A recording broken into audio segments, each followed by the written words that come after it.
भारतीय सेना में अहिर रेजिमेंट की मांग बहुत लंबे समय से चल रही है।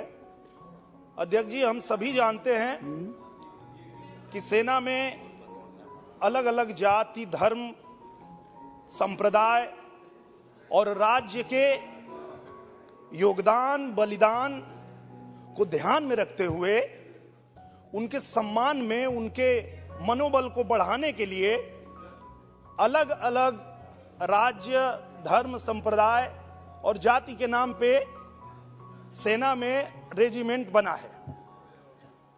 ये अहिर रेजिमेंट की मांग बिल्कुल जायज है और मैं सरकार से ये निवेदन करता हूं कि भोजपुरी इंडस्ट्री के काफी उम्दा कलाकार दिनेश लाल यादव आखिर अपना यादव होने का फर्ज पूरी तरह से निभा रहे हैं। आपको याद होगा कि 1962 में जब चाइना से युद्ध हुआ था तो 124 वीर अहिरों ने पूरे 3000 चीनी सैनिकों को मारकर गिराया था और उनके सम्मान में सरकार ने अभी तक रेजिमेंट का गठन नहीं किया है। उसी पर दिनेश लाल यादव ने ये आवाज उठाई है कि अहिरों के सम्मान में जल्द से जल्द अहिर रेजिमेंट का गठन किया जाए। वैसे दोस्तों, इस पर आपकी क्या राय है, हमको कॉमेंट करके जरूर बताइएगा।